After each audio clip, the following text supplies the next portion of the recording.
Les parents font de leur mieux pour garantir à leurs enfants sécurité, éducation, amour et épanouissement. Mais malgré tout le dévouement qu'ils peuvent montrer envers leurs petits, les parents peuvent parfois faire des erreurs et prendre de mauvaises décisions. En sus, lorsque le bébé est en bas âge et qu'ils doivent conjuguer vie professionnelle, sociale et familiale, ils ont souvent besoin d'aide. Ainsi, certains peuvent faire appel à une baby-sitter pour surveiller leur bébé pendant qu'ils travaillent ou qu'ils vaquent à leurs occupations. Malheureusement, des incidents horrifiants peuvent se produire, comme le révèle CBS 6 Albany.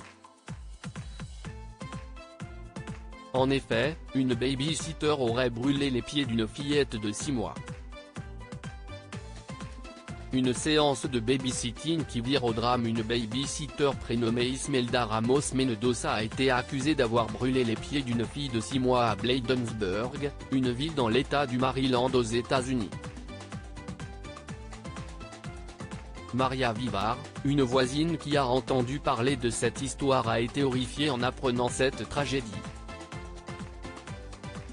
C'est très cruel qu'elle ait fait ça, a-t-elle déclaré. Tracy Stone, chef de police, a lui aussi été choqué en voyant les pieds du bébé. Les pieds de l'enfant sont très gonflés, a-t-il décrit. Selon les enquêteurs, Ismelda Ramos Mendoza a été prise d'une colère intense lorsque le bébé de 6 mois s'est mis à pleurer. Incapable de le faire taire, elle a commis l'irréparable. Ismelda Ramos Mendoza a pris les pieds du bébé et les a plongés dans une poêle à frire pour le punir, a révélé l'officier. Le bébé a subi des brûlures au second degré d'après les documents d'accusation, la femme n'a rien dit aux parents. Le lendemain, la mère a vu des rougeurs sur les pieds de son bébé.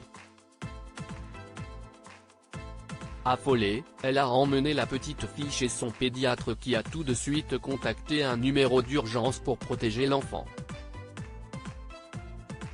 Malheureusement, le bébé a enduré d'énormes souffrances. Lorsque son pédiatre a contacté les urgences, le nourrisson a été transporté à l'hôpital pour enfants.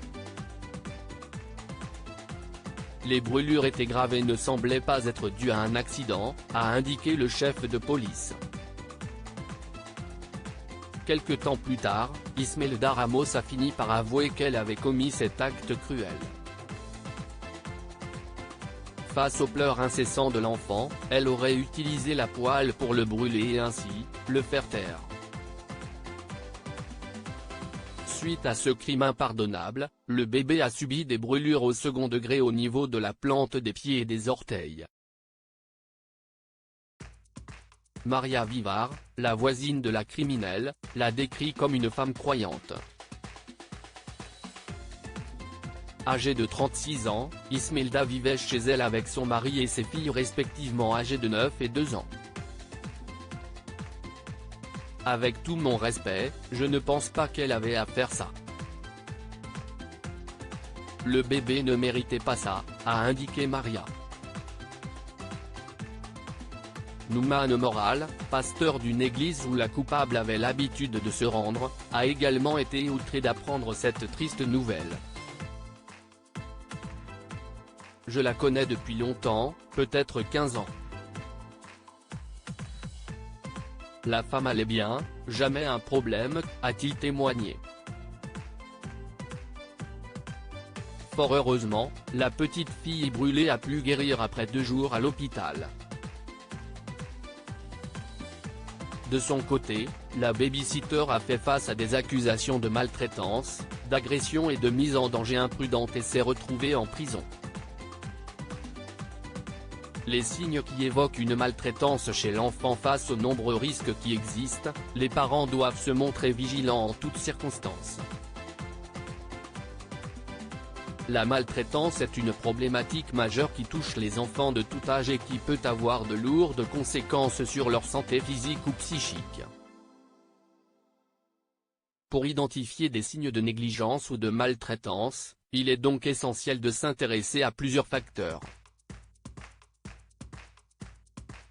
Parmi eux, la Haute Autorité de Santé cite l'anamnèse, à savoir les accidents domestiques à répétition, les fugues, les tentatives de suicide, les plaintes somatiques ou l'échec scolaire, la situation des parents et de l'enfant, notamment les addictions, les troubles psychologiques ou du comportement, des antécédents de maltraitance etc. Les signes physiques, dont les brûlures, les ecchymoses à plusieurs endroits du corps, les fractures, les morsures ou les lésions viscérales. Les signes comportementaux chez l'enfant, comme une agressivité, des troubles du comportement alimentaire, un repli ou au contraire, une propension excessive à rechercher le contact avec l'adulte. Les signes comportementaux des parents, à savoir un dénigrement des plus jeunes, de l'agressivité, une attitude intrusive, une proximité corporelle excessive ou à l'inverse, un comportement indifférent face à l'enfant. Face à tous ces signes, l'enfant peut trouver un soutien auprès des professionnels de santé qui peuvent l'orienter et le protéger au mieux. Exprimer ses peurs face à une situation critique représente déjà un grand pas pour s'en sortir.